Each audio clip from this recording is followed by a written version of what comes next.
Chapter 11, Rift. When Camilla's all-too-short break had been interrupted by the cheerful trill of her phone's ringtone, she had tried not to assume the worst. Really, she had. Unfortunately, pulling her phone out of her pocket revealed a familiar phone number, the administration office of Luz's school. Oh, mija. The third day? The same rote explanation had been given to the on-duty practitioner, who signed her out with a tired smile and a good luck. And Camilla had set out for her first principal's office visit of the school year. Camilla just hoped that whatever trouble Luz had gotten into, she hadn't dragged Amity into it as well. With how vocal Luz had been about Amity worrying about school, that was the last thing she needed on top of everything else.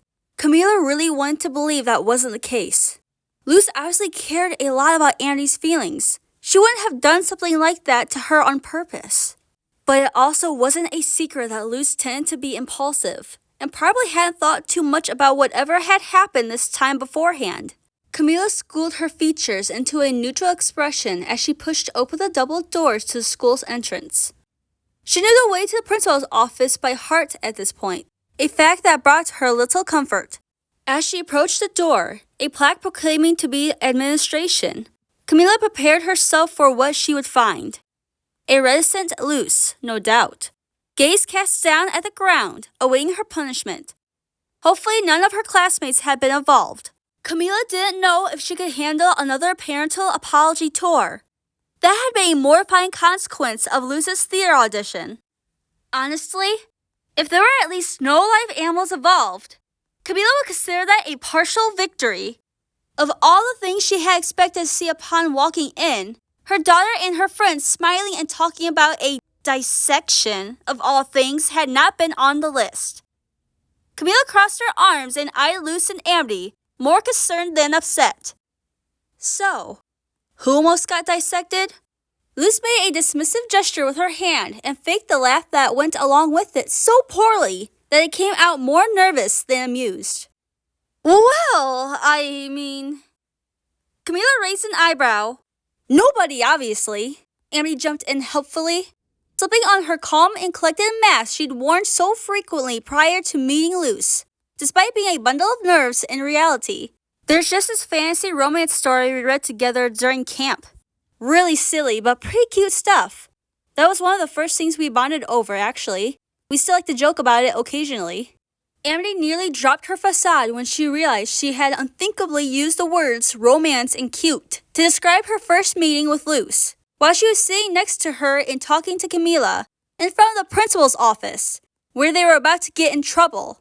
Oh yeah, perfect time and place to confess, Amity. In fact, why don't you just tell her that you have Amity Nocetta scribbled all over your diary while you're at it? Amity quietly prayed to the Titan that Luz hadn't noticed and did her best to keep her cool externally. Camilla eyed the two girls skeptically for another moment, somewhat amused by her daughter's blushing. She had a feeling there might be a bit more to that story than Amity let on, but only shrugged. It seemed a bit morbid of a joke for a book to make, but it fit the picture of the few things Camilla knew about the stories Luz liked. Nothing too dark. But the inspiration for some of those stunts had to have come from somewhere. Okay, she sighed. Cute story or not, this wasn't really the time to be joking around. Now, will the two of you please tell me what happened? Luz and Amity looked at each other nervously, then eyed the floor, neither of them really knowing what to say. Camilla's concern only grew. Mija, please tell me you didn't bring the snakes again. Amity raised an eyebrow. Snakes? Luz shrugged, turning to Amity to avoid having to face her mom for a moment. Ever since she'd brought Amity home, Luz had a feeling that her mom was proud of how she'd stepped up to take care of her friend. Of course, that couldn't have lasted. It hadn't even been a week since Luz had gotten back from the bowling aisles, and here she was, disappointing her mother once again. I was very dedicated to that Zora book report, Luz explained, and somehow Amity looked at her like she was the most precious being in the universe for that. Luz wasn't sure how she'd managed to spend so much time with Amity over the summer and not imagine kissing her every single second they were together. Then, Luz remembered her mom was present, coughed awkwardly, and turned to face her, waving her hands defensively. No snakes this time, Mom, I swear. It was my fault, Miss Nocetta, Amity piped up nervously. She paused as if she was unsure what to apologize for. Camila shook her head. It was sweet that Amity was trying to cover up for Luz, but Camila really would have preferred to go into the principal's office, knowing what exactly she had to apologize for this time. She wasn't given the chance to ask again, though, since before she could dig deeper, the school secretary Camila had spoken to earlier called for a Miss Blight and Miss Nocetta.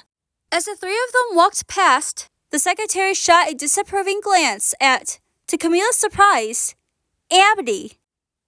What in the world had happened? As they approached the door, it opened, and a boy with black hair that Camila immediately recognized as Ben Mitchell, son of Leanna Mitchell, a personal friend of Camila's and the city's current mayor, walked out. Camila's breath hitched. Leanna was nothing if not a kind woman, but the thought of having to apologize to her again so soon after the last incident. Then, so quick that Camila could have missed it if she'd blinked, the boy shot a nasty smirk at her daughter as he walked past. Luz flinched and Amity reached for her hand, giving it a squeeze before glaring daggers at Ben, whose look of satisfaction crumbled into nervousness as he suddenly increased his pace, almost running out of the waiting room. Camila blinked, a bit taken aback. That didn't seem like something the kind young man Leanna had described over their tea dates would do. But even more disturbing was Luz's reaction. As they walked into the principal's office, the tension in her daughter's body barely eased, her hand in Amity's shaking a little, and Camila couldn't shake the feeling that something was really, really wrong. After greeting all of them, the principal urged them to sit down, and so they did, Luz taking the chair between Amity and her mom. Amity squirmed uncomfortably in her seat as the principal eyed her and Luz strictly. Do you know why you're here? Hal asked calmly, with the disappointed teacher voice Luz knew so well. She gulped and shook her head. For once, she really had no idea what she was in trouble for. But from the dark look on the principal's face, she feared whatever Ben had made up was really bad. Hal gave her a disapproving look, then turned to face Amity instead. In that case, Amity Blight, is there anything you would like to share with us? Amity said nothing, her heart racing as she eyed the floor. She hated getting in trouble, and not even knowing what she was being accused of made her even more anxious. Would you please cut to the chase? Camila asked. The bad feeling in her stomach only grew at their expressions. What did they do? We didn't do anything! Luz protested, but was promptly silenced by another strict glare from the principal. I understand your desire to protect your friend, but you need to remember how serious the situation is, Miss Nocetta. Miss Blight hurt another student. The room went silent. Amity, what? Camila looked past her daughter at Amity, who was frozen in place and looked terrified out of her mind. It didn't look like the reaction of someone caught in the act, one that Camila was fairly familiar with, both from her experience as a parent and from patients at the hospital who were surprised doctors figured out they hadn't been following medical advice accordingly, but rather one of someone who'd been struck out of the blue. Over the past few days, what Camila had observed of Amity's behavior and reactions to certain things painted a disturbing picture. She had a sinking feeling this would be another such case. Mr. Mitchell came here with a witness earlier, the principal explained. He was extremely shaken up and reported that during a meeting before class, Miss Blight suddenly started a verbal fight unprovoked and then hit him several times. He pleaded for her to be expelled since her presence makes him feel unsafe. What? Luz couldn't believe what she was hearing. Next to her, Amity shrunk in her chair. Since this is Miss Blight's first day of school and I'm not beyond giving second chances, I decided against it. But she will be suspended from classes until the end of next week. She is to reflect on her behavior in the meantime and will be kept a close eye on once she returns to school to ensure Mr. Mitchell doesn't feel unsafe in her presence. Should she in any way show violent behavior towards him or any of her other classmates again, The consequences will have to be more drastic. Luz jumped out of her chair.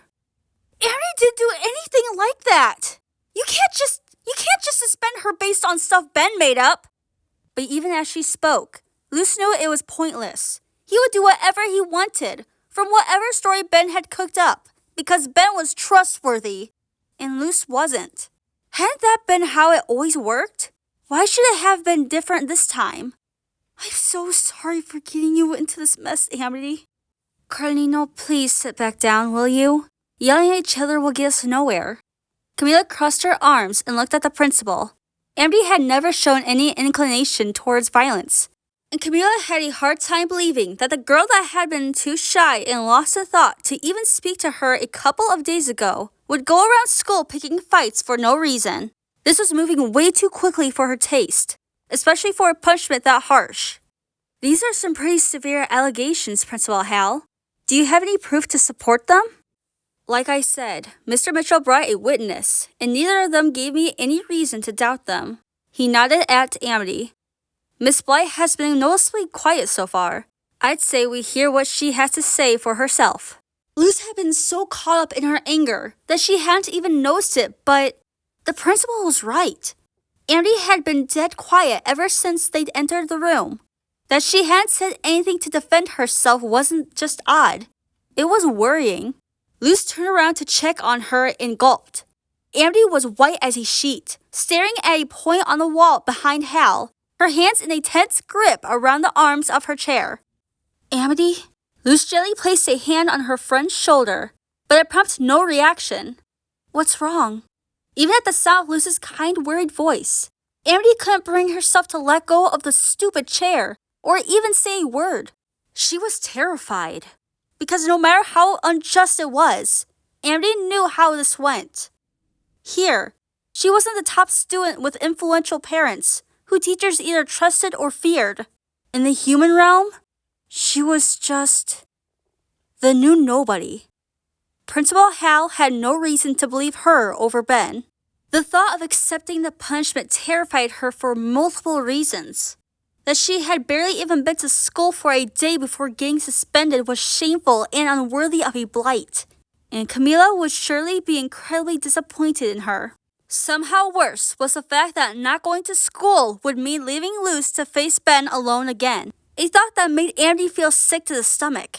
But despite how unfair this was, and how much she wanted to explain what had actually happened, the thought of talking back to the principal made her feel so ill. She couldn't bring herself to say a single word. Bear it with a smile, child. Look on the bright side. At least you get to learn something from your actions. The all-too-familiar voice in her head whispered. It looks to me as if the young lady is aware and ashamed of her wrongdoings, Hal concluded. That is all the proof I need on top of the witness report. It's noble of you to try and defend your friend, Miss Nosetta, but Miss Blight seems to agree with the extent of the punishment. Luz gently stroked Amity's hand and glared back at the principal. It didn't take a genius to figure out something was incredibly wrong, and that something was definitely not Amity agreeing she deserved a punishment for something that hadn't actually happened. Amity didn't do anything, Amity just... Luz's voice caught in her throat, and she hesitated. She glanced over at her mom, her hands shaking, her heart racing. But as much as she didn't want to say it out loud, she couldn't let her friend take the fall for something she hadn't done. I won't let you get punished for protecting me. I'll be your fearless champion again. Even if it means this time I'll actually have to face what I'm most afraid of. She lowered her head as she forced the words out softly. All she did was defend me, and braced herself for whatever would follow.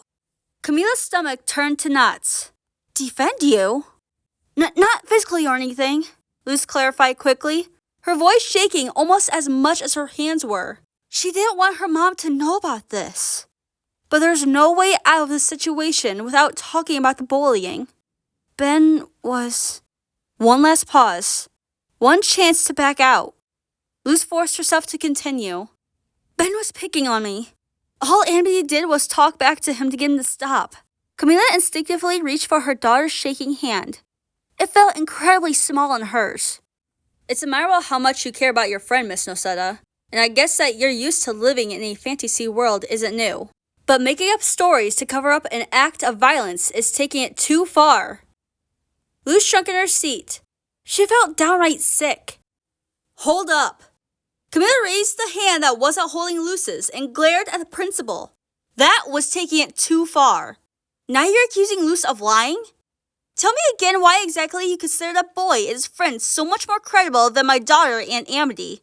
There's a chance that either side could be in the wrong here, but you haven't even stopped to consider that, have you? I mean, the so-called evidence isn't exactly overwhelming. The longer she talked, the angrier she got. While she understood that the principal didn't exactly have high opinion of her daughter after the previous incidents, Camilla would not just sit by and have someone call her daughter a liar. What Luz had just admitted had clearly taken a lot out of her. There was no way that was an act. Camilla swore to herself that she would comfort her daughter and have a talk about that as soon as they got home. But you're just taking everything Ben said as the truth without stopping to question it. Why is that? It certainly couldn't be that this boy's parents donate generous sums of money to the school annually, right? Because that would be deeply unprofessional. The principal shook his head. Camilla, as much as I understand your desire to believe her, we both know your daughter doesn't exactly have the best track record. The completely uncalled for familiarity made Camilla even angrier. You're right. Luz doesn't, which has absolutely nothing to do with Amity. Camilla clenched her fist. She'd had it with these baseless accusations. And even if we pretend that is a valid argument for a second, which it isn't, nowhere in my daughter's bad track record does it say anything about violence. Yes, she's creative, but that doesn't mean everything she says is made up. This was ridiculous. Oh, and by the way, I don't recall giving you permission to call me by my first name. Principal Hal blinked, clearly taken aback. For a moment, Camilla feared he might double down on his verdict, but he only slumped his shoulders and sighed. You're right, Miss Noseda. I allowed myself to be biased. Mr. Mitchell has never given me any reason to doubt him, while the number of incidents your daughter was involved in. He trailed off. Nonetheless, I should have treated this situation as a separate incident from the very beginning.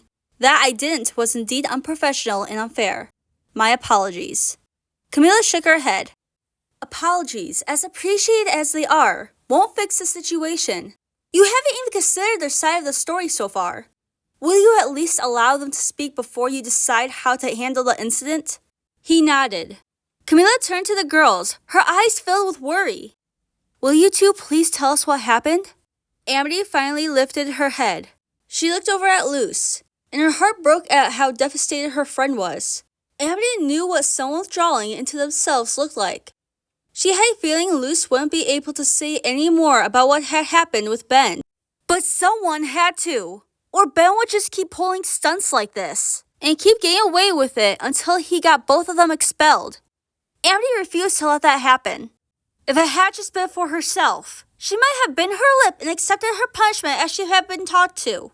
But since it wasn't just for herself, since the most important thing in the universe was at stake, she didn't. Amity would never let anyone take Luz's smile away, even if protecting it meant crossing a line she never had before. Ben didn't just pick on her, Amity whispered, fist clenched at her side. She felt less ill about speaking now that she had Camilla's permission to. He pushed her into the locker, and then pretended it was her fault, and made her apologize for it. Everyone was laughing, and I snapped. I couldn't just watch it happen. I had to do something. She looked up at Camilla with the eyes of a scared child, desperately hoping against all odds that this adult that barely even knew her and had no reason to trust her would believe her. I was harsh, but all I did was tell him off, hoping he'd leave Luz alone in the future if I did. But I didn't hit him, I swear. He pushed you into a locker? Camilla's voice shook. Luz nodded without looking up from the floor. Amity hesitated for a moment. She knew what she was about to say was overstepping boundaries. These were things that Luz wasn't ready to talk to her mom about. And it was possible that she'd get angry at her or be hurt if Amity told Camilla. But who knew how long this had been going on without her telling anyone? Keeping it all to herself, trying and failing to just bear it. Clearly hadn't worked. Not telling Camila about this would probably cause more harm in the long run. So Amity continued. Even at the risk of hurting the trust Luz put in her, she'd rather have Luz mad at her than allow for this to continue. I don't think this was an isolated incident either. The way she immediately tensed up and tried to hide when she saw him. I think he's been treating her this way for a while. Luz couldn't breathe. It wasn't like she hadn't known this was coming. Deep down, she always known she couldn't dodge this conversation with her mom forever, no matter how much she wanted to. As soon as they'd been called into the principal's office earlier, she'd known her luck had run out. Somehow, knowing that didn't make having it out in the open any less terrifying. She knew what questions her mom would ask, and what else it would lead to, and heck, this was going to hurt so much. Mija, how long has this been happening? Luz was shaking. There was so much concern in her mother's voice that it almost killed her. When she finally found the strength to look up at her mom, her eyes were filled with tears. The words were like stones stuck in her throat, and it took ages and a lot of sobs for her to finally get them out. Third grade? Camila gasped. Third, Luz! Luz cast her gaze downwards again. Her fingers clenched the hem of her shirt. She couldn't even look at her mom right now. Her mother gently put her arms around her, so they drew circles on Luz's back to comfort her. Luz melted into the hug, burying her head in her mom's chest when all she really wanted right now was to disappear. Why didn't you tell me? There it was. That terrifying 5-word question Luz so desperately wanted to avoid. It wasn't accusatory. Her mom didn't sound mad. She was devastated, and that was even worse. Luz couldn't answer. Not here. Not at all, but especially not here. Can we please just go home? Amity stared at Luz in horror. Despite all common sense right now, she sincerely wished she had actually hit Ben. She seemed so confident when she was standing up to Pasha. I didn't think. Luz looked so broken now, so small. Of course, Carnino. We'll go home. Camila gave her daughter a kiss on the forehead before turning back to the principal.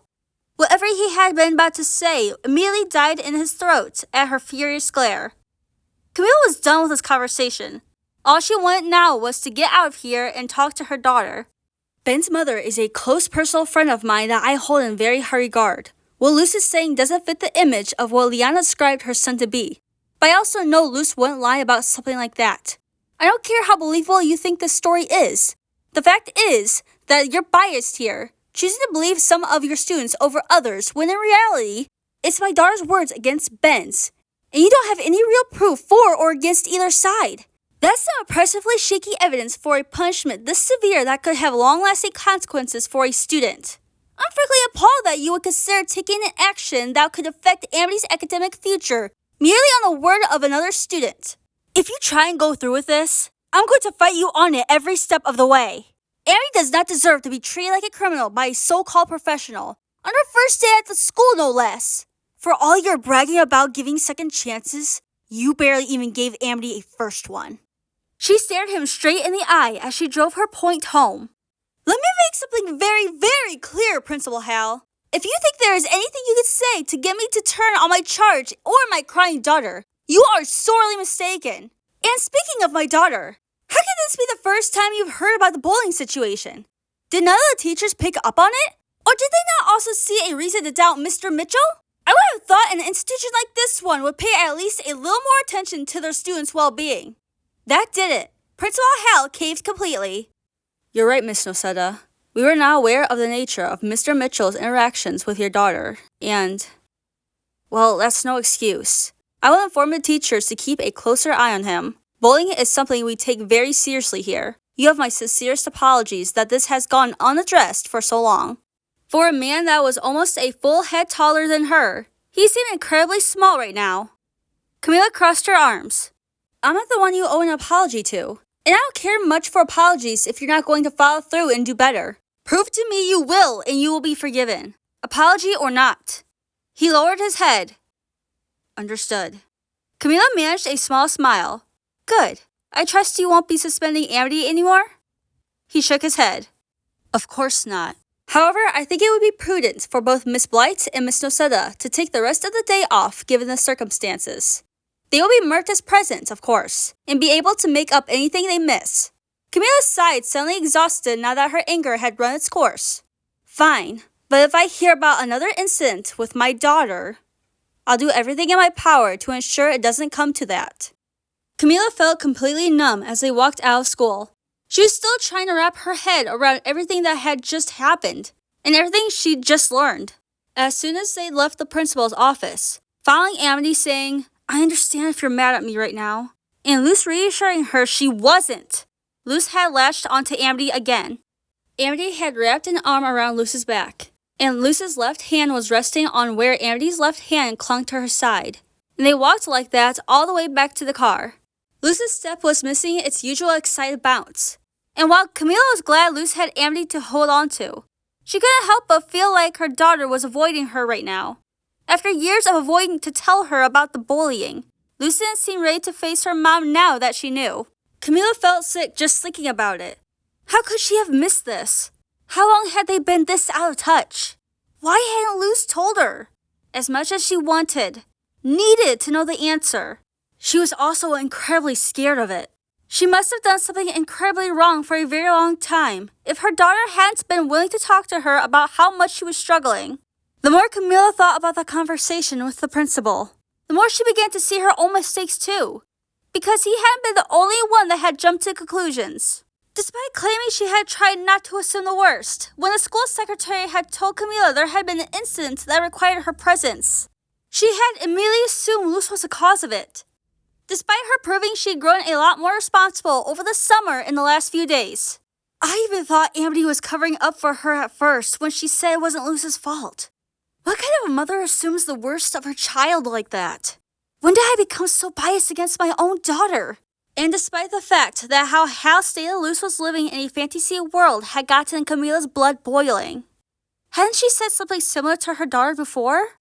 Even if she hadn't meant it that way, what if it had sounded like that to Luz? What if she didn't tell me because she thought I wouldn't believe her? She needed to get home. She needed to talk to Luz and get to the bottom of this, and then find a way to fix it. If you even still can, a voice whispered at the back of her mind.